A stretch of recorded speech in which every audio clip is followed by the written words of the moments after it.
Kalimat itu sederhana, tapi seperti tamparan bagi sistem yang selama ini kita anggap benar. Kita tumbuh di ruang kelas yang penuh suara guru, tapi miskin ruang untuk berpikir.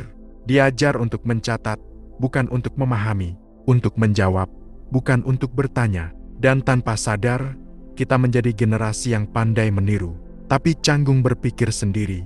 Sekolah memang penting, tapi cara kita diajarkan sering membuat otak berhenti bekerja begitu ujian berakhir. Kita hafal nama ilmuwan, tapi lupa bagaimana cara menjadi ingin tahu seperti mereka. Kita sibuk mencari nilai tinggi, tapi lupa mencari makna. Di video ini, kita akan membedah pelan-pelan, bukan tentang sekolah sebagai tempat, tapi tentang kebodohan sistemik yang membuat banyak orang pintar hanya di atas kertas, tapi kosong di dalam pikirannya. Diajarkan untuk menghafal, bukan memahami. Di sekolah, kita tumbuh dengan kebiasaan yang diam-diam membentuk cara berpikir.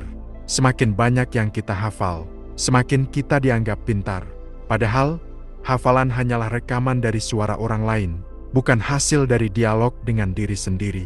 Setiap halaman buku menjadi seperti dinding, bukan jendela, karena kita tidak diajari melihat maknanya, hanya menyalin bentuknya. Kita terbiasa mempersiapkan jawaban yang benar, bukan pertanyaan yang jujur. Dan ironinya, semakin tinggi nilai kita, semakin takut kita untuk salah. Pelan-pelan, sekolah mengajarkan bahwa pengetahuan adalah sesuatu yang tetap, bukan sesuatu yang bisa ditafsir ulang. Bahwa belajar adalah kewajiban, bukan rasa ingin tahu yang hidup. Itulah sebabnya banyak orang dewasa hari ini kehilangan daya kritisnya. Kita sibuk mencari cara cepat paham, tips belajar instan, atau rumus sukses tanpa gagal. Semua berawal dari sistem yang menanamkan satu pesan, bahwa proses bisa disingkat, asal hasilnya sesuai kunci. Sebuah riset dari Harvard Graduate School of Education menjelaskan, otak manusia belajar paling efektif saat ia berusaha memaknai sesuatu, bukan sekedar mengingat. Ketika kita mengaitkan pelajaran dengan pengalaman pribadi, koneksi saraf di otak tumbuh lebih kuat.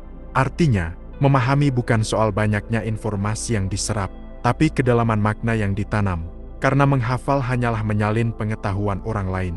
Sementara memahami berarti menciptakan pengetahuan milik diri sendiri. Nilai jadi ukuran diri. Sejak kecil kita diajarkan bahwa angka di rapor adalah cermin dari siapa diri kita. Nilai 100 berarti hebat, nilai 60 berarti gagal. Dan perlahan, kita tumbuh dengan keyakinan bahwa harga diri bisa diukur dengan angka, bukan dengan proses berpikir.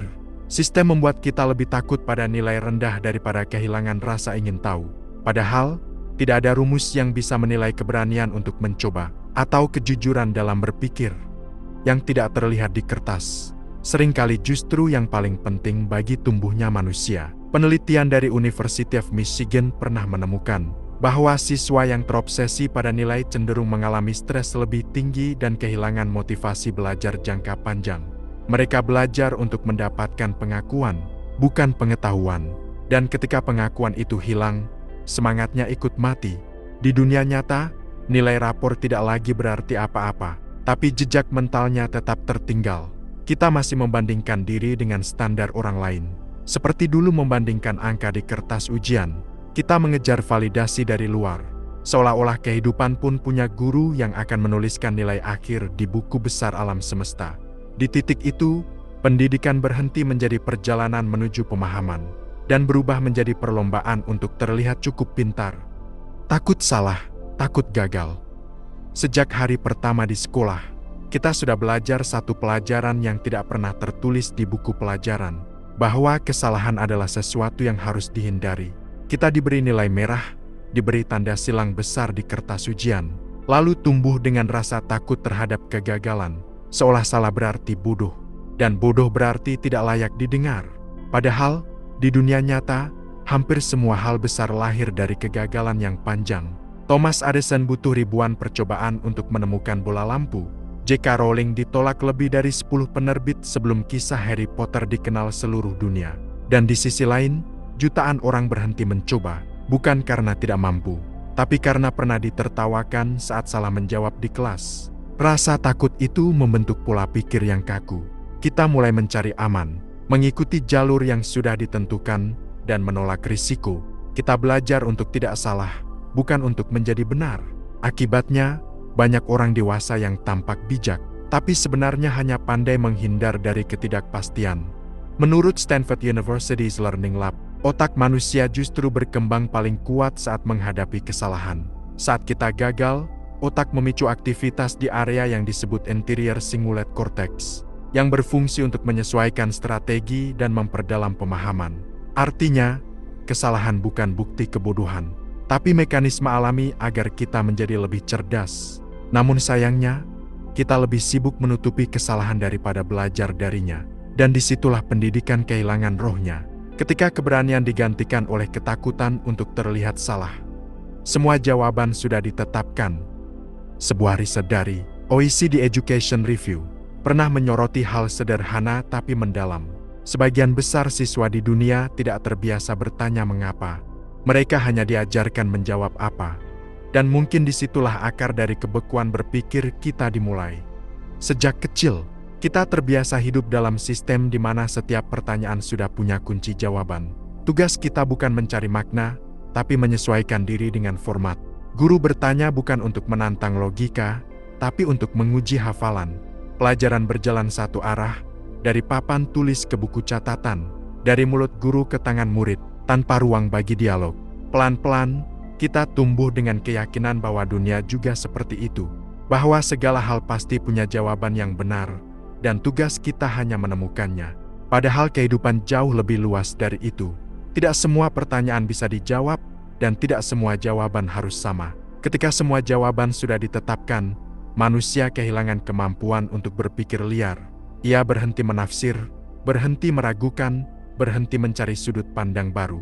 Dan tanpa sadar, kita mulai mengganti kebijaksanaan dengan kepastian. Karena orang yang selalu mencari jawaban akan berhenti berpikir. Tapi orang yang berani mempertanyakan, justru sedang belajar menjadi manusia. Kreativitas dianggap gangguan. Di banyak sekolah, anak yang berbeda sering dianggap masalah. Yang bertanya terlalu banyak disebut pembangkang. Yang menggambar saat pelajaran dikira tidak fokus. Padahal mungkin mereka hanya sedang berpikir dengan cara lain. Cara yang tidak muat di lembar ujian. Seorang profesor psikologi dari Yale, Robert Sternberg, pernah menyebutkan bahwa sistem pendidikan modern sering menilai kreativitas sebagai penyimpangan dari norma, bukan bentuk kecerdasan. Dan karena itulah banyak anak akhirnya belajar untuk menyesuaikan diri, bukan mengekspresikan diri. Kreativitas tidak pernah tumbuh di ruang yang menuntut keseragaman. Ia butuh kegaduhan kecil, butuh rasa penasaran yang tidak diatur jam pelajarannya. Tapi di kelas, yang dihargai justru kesamaan, barisan meja yang rapi, suara yang serempak, pikiran yang searah, semua diarahkan pada satu tujuan, jadi benar dengan cara yang sama. Lama-lama, kita kehilangan kemampuan untuk bermain dengan ide. Kita menjadi generasi yang bisa menyalin gaya sukses orang lain, tapi kehilangan keberanian menciptakan versi sendiri. Dan ironinya, dunia kerja yang menunggu di luar sekolah justru memuja kreativitas. Sesuatu yang dulu dianggap gangguan, sejak kecil kita diajarkan untuk berpikir sesuai batas. Lalu ketika dewasa, dunia menuntut kita menembusnya. Mungkin yang perlu dipertanyakan bukan kita, tapi siapa yang menggambar batas itu sejak awal. Tidak diajarkan mengenal diri. Kita diajarkan mengenal planet, rumus, sejarah, dan nama tokoh besar dunia. Tapi tidak pernah diajarkan mengenal siapa diri kita sendiri. Kita bisa menghafal struktur sel, tapi bingung menjelaskan apa yang kita rasakan. Sekolah melatih ingatan, tapi jarang menyentuh kesadaran. Padahal menurut Daniel Goleman, penulis Emotional Intelligence, kemampuan mengenali dan memahami diri sendiri justru menjadi fondasi dari seluruh bentuk kecerdasan manusia. Tanpa itu, semua pengetahuan hanya berputar di permukaan. Cerdas secara intelektual, tapi kering secara emosional. Itulah sebabnya banyak orang tumbuh pintar, tapi tidak tahu apa yang sebenarnya ia inginkan. Lulus dengan nilai tinggi, tapi kehilangan arah hidup. Kita belajar memahami dunia luar, tapi asing dengan dunia dalam. Karena sejak kecil, fokus pendidikan bukan pada siapa yang belajar, melainkan apa yang harus dipelajari. Dan di sana, pelan-pelan manusia berubah menjadi mesin, berfungsi, tapi tidak benar-benar hidup. Kita berprestasi tanpa refleksi, berkompetisi tanpa esensi. Sampai suatu hari, kita berhenti dan merasa kosong. Bukan karena gagal, tapi karena tidak pernah benar-benar mengenal diri sendiri. Pengetahuan membuat manusia mampu menaklukkan dunia, tapi hanya kesadaran diri yang membuatnya mampu berdamai dengan hidup. Mungkin bukan sekolah yang salah, tapi arah yang kita percayai darinya. Kita diajarkan untuk mencari jawaban, tapi lupa mencari arti diri. Diajarkan berpikir keras, tapi tidak diajarkan berpikir dalam.